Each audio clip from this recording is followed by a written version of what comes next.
Well, I can see so many of us are still reeling, are still sad from our defeat last night.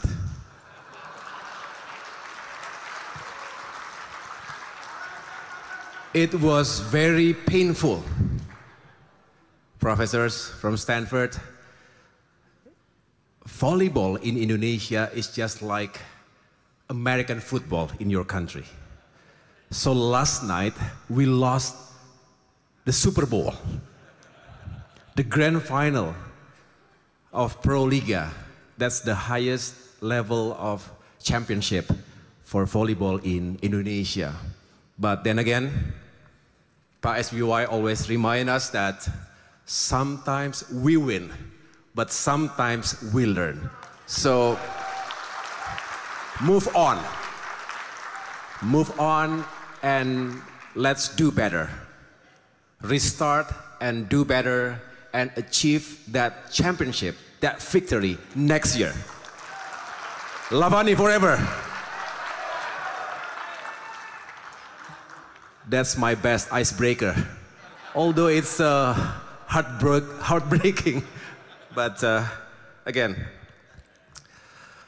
Bismillahirrahmanirrahim. Assalamualaikum warahmatullahi wabarakatuh. May peace be upon us all. The sixth President of the Republic of Indonesia, Chairman of the Yudhoyono Institute, Bapak Susilo Bambang Yudhoyono.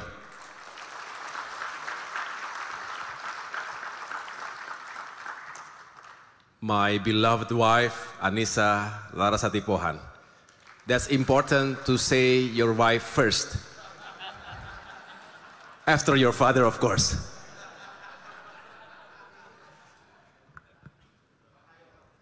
Vice Chairman of the People's Consultative Assembly, MPR RI, my beloved brother, Dr. Edi Baskoro Yudhoyono, accompanied by his wife, Alia Rajasa Yudhoyono. Honorable Ministers from the Merah Putih Cabinet. First, Minister of Public Works, Bapak Dodi Hanggodo. Minister of Creative Economy, Bapak Teguh Rifki Harsha. Minister of Transmigration, Bapak Muhammad Iftitah Sulaiman.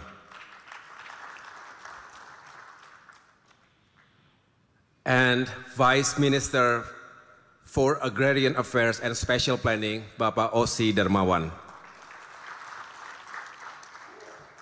We have a number of Member of Parliaments from Democratic Party, Bapak Herman Hairon and others, and also from Gerindra, Bapak Danang Wicaksana Sulistia, my good friend, my high school mate.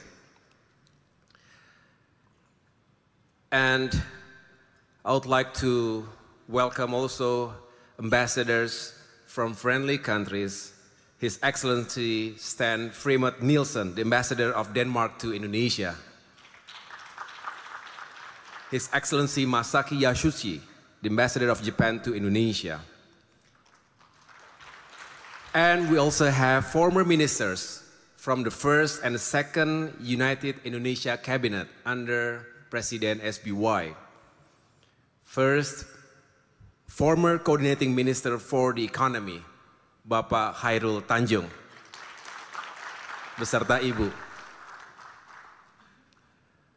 Former Minister of Education and Culture, Professor Dr. Muhammad Nuh. Former Minister of Environment, Professor Dr. Gusti Muhammad Hatta. Former Minister of Youth and Sports, Bapak Andi Malarangeng. Former Minister of Cooperatives and Small Medium Enterprises, Professor Dr. Syarif Hasan. And now I would like to introduce our honorable speakers and panelists. Dr. Arun Majumdar, the Dean of the Stanford Doerr School of Sustainability, who will be our keynote speaker. And this is very special. My mentor, Bapak Gita Wirjawan, former Minister of Trade and visiting scholar, Stanford University, who will also serve as moderator. But you are now more famous as podcaster. The end game. So welcome again, Pak Gita Wirjawan. And our wonderful panelists. First, Professor Yi Chui, Director of Precourt Institute for Energy and Professor of Material Science and Engineering of Energy Science and Engineering, Stanford University. He told me earlier that he is actually a soccer player. So I asked him, are you better in soccer or in science? He told me, among the soccer players, he is the best scientist. But among the scientists, he is the best soccer player. That's a good one. I can apply that with my other remarks. Professor William Chue, the Fortinet Founders Professor, Professor of Material Science and Engineering, of Energy Science and Engineering, of Photon Science, Stanford University. So many labels. So important and so brilliant. Thank you again for coming. And last but not least, Professor David Cohen, Director of the Center for Human Rights and International Justice at Stanford University. So, two were born in the US, one was born in China, one was born in Taiwan, and one was born in India. So these special delegates represents the whole world. So once again, thank you for coming to this event. Also attending, rectors, leaders, academic community members from universities across Indonesia, editors-in-chief, active and retired generals, air marshals, and also admirals from the Army, Air Force, and Navy, the chairman of the Indonesian Chamber of Commerce and Industry, along with other prominent figures from the business community, Secretary of the Coordinating Ministry for Infrastructure and Regional Development, along with deputy ministers, assistant deputies, and others, Secretary General, Treasurer, and the leadership of the Democratic Party, including regional heads. We have a lot of governors or vice governors, mayors, bupati, also attending this event. Our KIB brothers and sisters, the younger generations, distinguished guests, ladies and gentlemen. Selamat pagi dan selamat datang di Yogyakarta. And to all the Buddhists in Indonesia and around the world, I wish you happy Vesak Day. Selamat Hari Waisak. May your life be full of blessings and happiness in this day of enlightenment. Inshallah, I'll be attending a big celebration tonight at Borobudur Temple in Magelang. To all the delegates from the Stanford University, unfortunately, we heard about the technical issues with your flight this morning, which required a return to Jakarta and a change of plane. We were a little worried at first, but we are happy that you all make it safely here and you are here today. Once again, applause to our distinguished guests from Stanford University. A very warm welcome to all of you to the 2025 Yudhoyono Institute Lecture Series, a forum for strategic dialogue on today's defining challenges. We are here not only to share ideas, but to advance a shared purpose, I thank each one of you for answering that call. Let me begin by sharing this very special place. Yogyakarta is not just beautiful. It symbolizes Indonesia's identity. It is a cradle of Javanese culture and a symbol of our national history, reminding that the past, present, and future are always connected. The Yudhoyono Institute, founded in 2017 by Presiden Susilo Bambang Yudhoyono, is grounded in liberty, prosperity, and security, values which are vital in our fast-changing interconnected world. We seek to empower strategic leadership, nurture inclusive policy thinking, and foster intergenerational dialogue to help shape a better future. This year's lecture, Green Growth, Sustainable Growth with Equity, comes at a time of deep uncertainty and even deeper opportunity. Asia today contributes more than half of global growth. Indonesia, under the leadership of President Prabowo Subianto, is pushing forward on multiple fronts, from food security and clean water to energy transition and industrial innovation.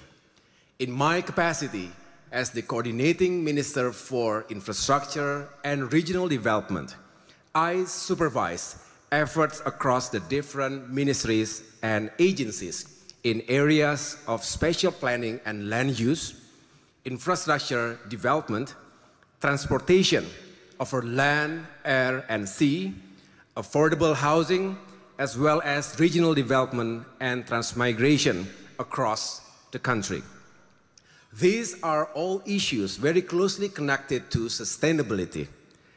Distinguished guests, ladies and gentlemen, sustainability is not only about the environment, but about human dignity, poverty reduction, and long-term security for future generations. Sustainability is not a luxury, it is a necessity. Across Indonesia, we are seeing how integrated solutions can create real change, from improved irrigation that boosts harvest and buffers against drought, to our emerging leadership in the EV and battery supply chain.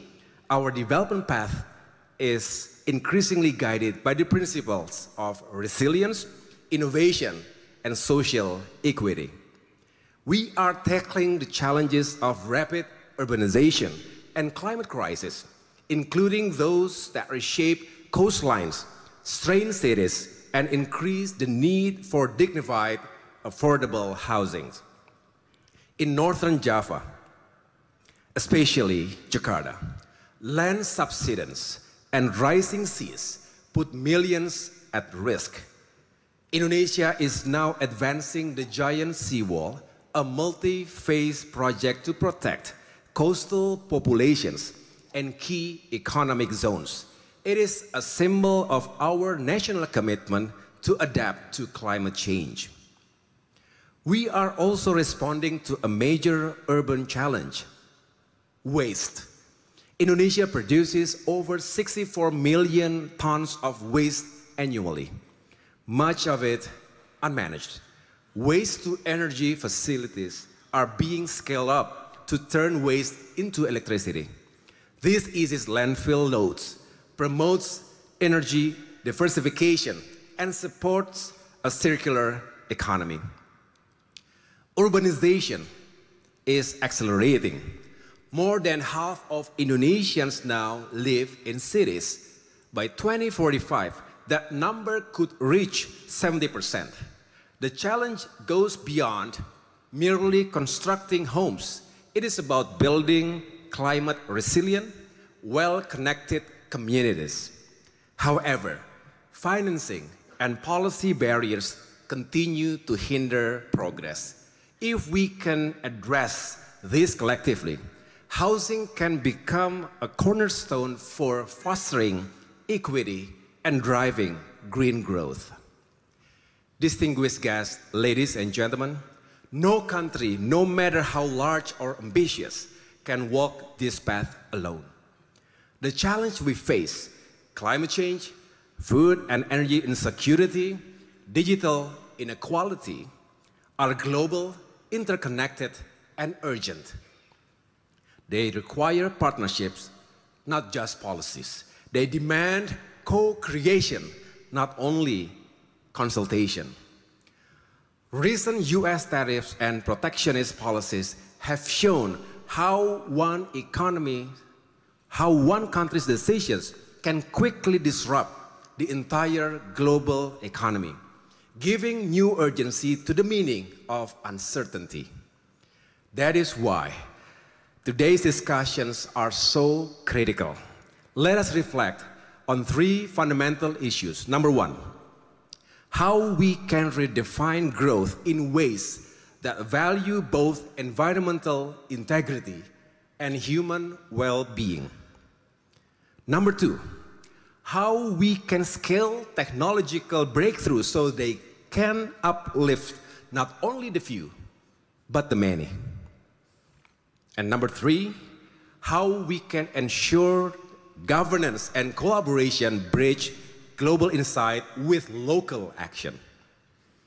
At the Yudhoyono Institute, we are committed to dialogue that leads to action and ideas that bring shared progress. There is a Javanese saying, "Becik ke titik, olo ketoro." Good deeds will shine through and poor decisions cannot stay hidden. The choices we make today will shape not only our economies, but the moral foundation of our future. Let me express our deepest gratitude to Dr. Arun Majumdar and his colleagues, Professor David Cohen, Professor Will Chue, and Professor Yi Chui from the Stanford Doerr School of Sustainability. Their work at the intersection of science, innovation, and policy has inspired people worldwide. We are truly honored by their presence today. I also want to thank His Excellency Bapak Gita Wirjawan, my mentor, a former trade minister and a champion of dialogue and innovation. His efforts made this collaboration with Stanford possible and continue to strengthen Indonesia's place in global conversations on sustainability. A special tribute, of course, goes to our founder, Bapak Susilo Bambang Yudhoyono. As president, he helped shape the global climate agenda. He hosted the 2007 Bali Climate Conference, the COP13, that led to Bali Roadmap and paved the way for the Paris Agreement. He imposed a moratorium on primary forest clearing and partnered with Norway to protect forest. He co-founded the Coral Triangle Initiative and championed renewable energy at home. Globally, he co-chaired the UN high-level panel that shaped the Sustainable Development Goals. Even after his presidency, he continued to lead, serving as president of the Assembly and chair of the Council of the Global Green Growth Institute, GGGI, in 2014 to 2016. His legacy remains a guiding light for our shared work. We are also honored to have a special video message from His Excellency Ban Ki-moon, current chair of the Council of the GGGI. I had the privilege of meeting him in Hainan during the Boao Forum for Asia in March. Though he could not join us in person, he graciously sent his remarks, which will be played after this speech. On behalf of the Yudhoyono Institute, I express our deepest gratitude for His Excellency Ban Ki-moon for his support for this event. With such distinguished guests and partners, today's discussions will surely be filled with insights and opportunities.